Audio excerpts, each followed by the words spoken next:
Putang ina mo, gago! Horsepower, tapos second run 18.4. Vlog natin to. Shoutout nila. Yun ay. Ito yung mas angat na. Anong kami siya nalagay? Yan, nakita niyo yung wang. Yun yung wang niya. Na yung ano niya. Yung sarado. Nakita niyo. Yun, yung tama ng blocket.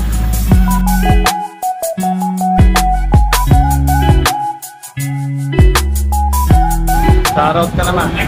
Shoutout, Jerry Speed Motovlog. Good morning, dito tayo sa Team Jerry Speed Shop ulit. May bisita tayo mamaya.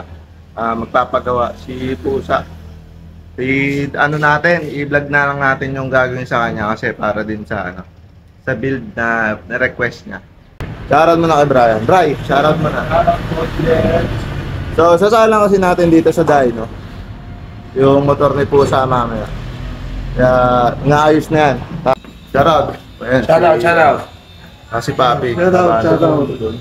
Si Boss Joma. Boss Joma. Shoutout Pagar. Shoutout Gar. Shoutout Gar. Kukunin lang din natin muna yung horsepower niya pagkadating niya dito. Kaya nire-ready na agad ni Brian yung dyno. Para pagkadating niya, kunin natin yung baseline na horsepower. Tapos, after natin ma-super stock, tsaka maglagay ng panggilid, tignan natin yung overall na gain ng motor niya.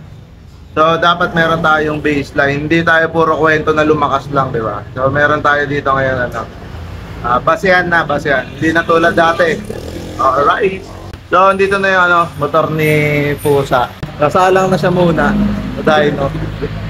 Shoutout muna. Hey, shoutout. Jerry Speed.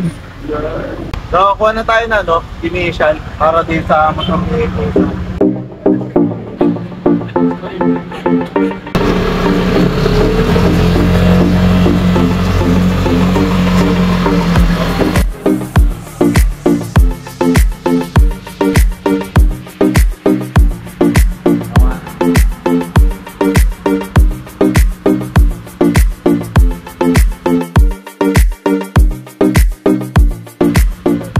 Bali initial niya 11.6 pure stock tapos panggilid. Yung laman na itong Aerox B1 gagawin natin kay Pusa. Tingnan natin kung kung mapapataas natin. Baka pababain natin, gawin natin 9 horsepower. Let's go!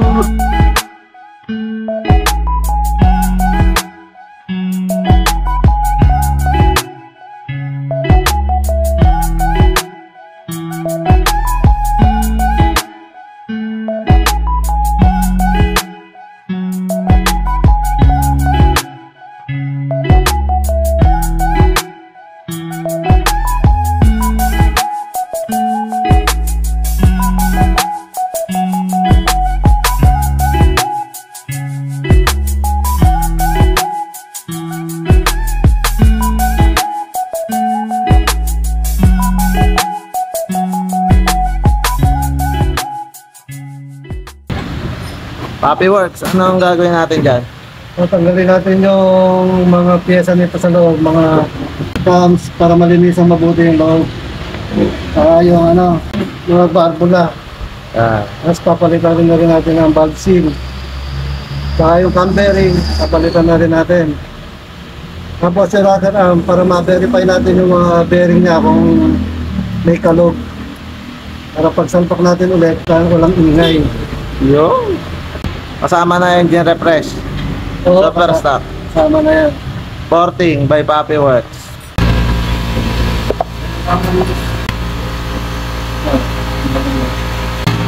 Yan gala yung panggilid. Gagawin natin taragit yung buhok. Bali ito yung lock niya. Kaso may ikayon loob.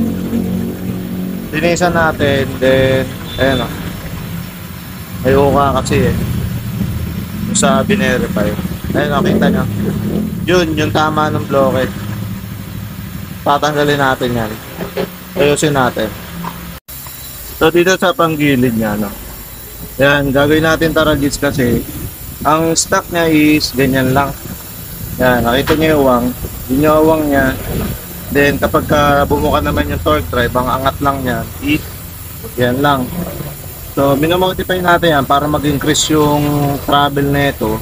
Magkaroon tayo ng ng space pa sa belt para mas dumulo tsaka magkakaroon pa ng arangkada. Kasi gawa ng ganyan, pag sarado, may gap siya. Alisin natin yung gap na yan para mas angat yung belt dito mamaya. Okay, so yun. Ito yung before, hindi pa natin natataragis. Tapos itataragis, set kasi natin to lahat. Kasama JBT nya. Yan. Iusin natin lahat yan. JBT tsaka yung bell. Yung bell nya, bali gagawin natin ng special nerd din to. Same nung sa akin. Kasi request din niya yung ganun. So sa mga nagre-request ng special nerd, pwede naman. Yan. Iusin natin yan. Bali ako nagagawin pala natin yung bell nya. Yung sa pinakita ko sa inyo, bali na special nerd lang gagawin natin para no drag. Kasi naka-aftermarket siya eh. Yeah. Matibay din naman to.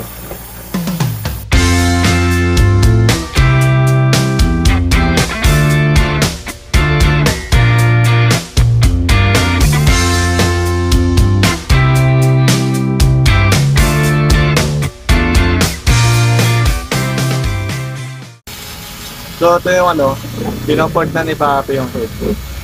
Kasi sa magtatanong, bakit mas mahal yung yung Aerox version 1, NMAX version 1, tapos versus dun sa Aerox version 2, tsaka NMAX version. Pagdating sa super stock kung bakit mas mahal.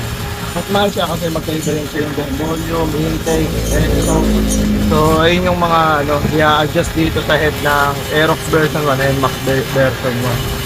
Kaya may kasamang cost. Mas maraming gagawin sa madaling salita. Kaya magkaiba sila ng presyo. Kung pagdating sa size, compression ratio, magkakaiba ka sa mga yan. Ito po ang extra.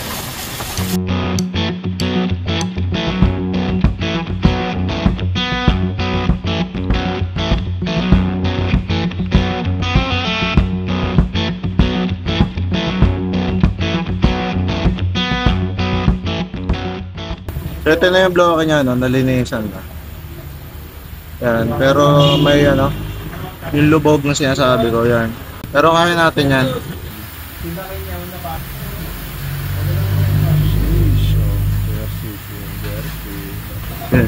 So, ito yung yung torque drive na natin.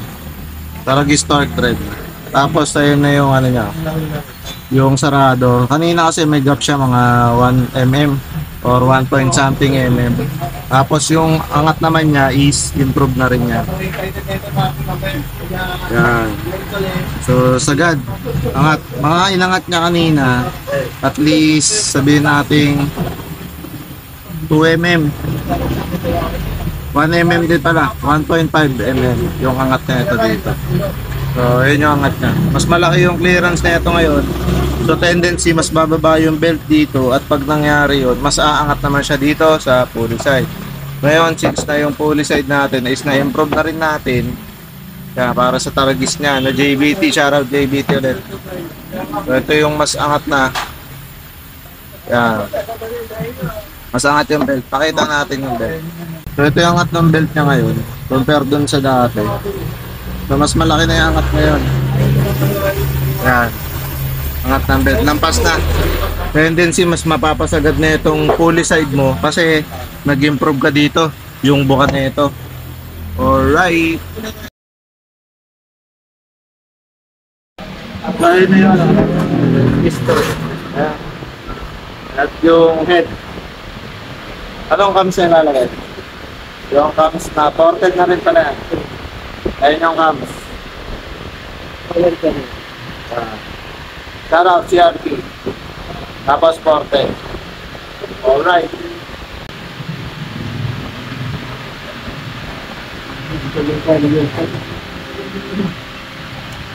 Ayubo na.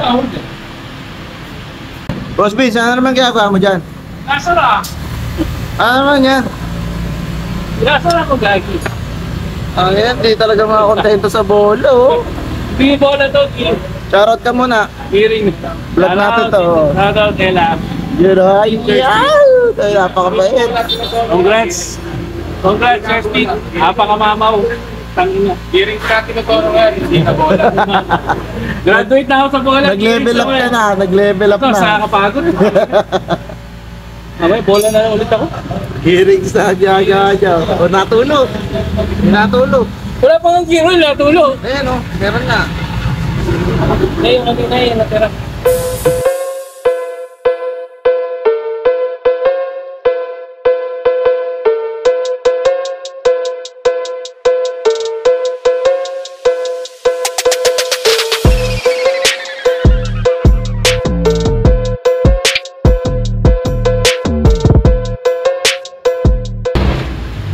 First start. Ano masasabi mo? First start. Wala na. Wala na. Doon na, tinapos na agad. First start. Napakaswabe.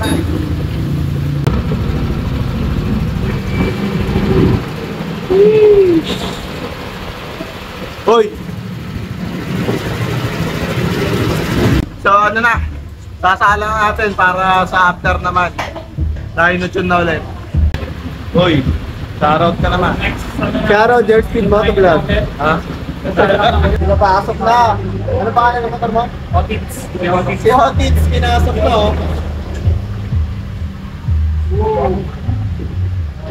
Pinakamalakas na motor, siyempre yung motor ko, pag mamayabang mo yan. Oh. Nanununtok ko. Sup.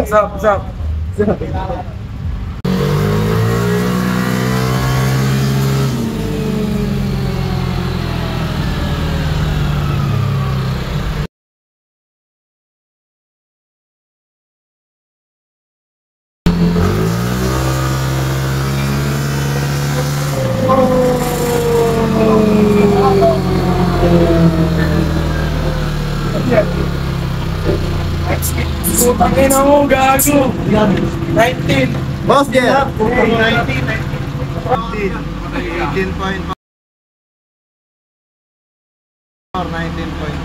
After na ma-super stock, tapos taragis set value ng Aerox version 2.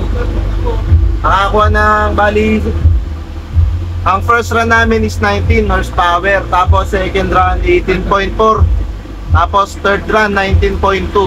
So sabihin natin mga 18.8 sa average ng tatlo, 18.8 horsepower. So gain natin at least mga 7 horsepower from baseline natin kanina hanggang dito sa ginawa natin ngayon.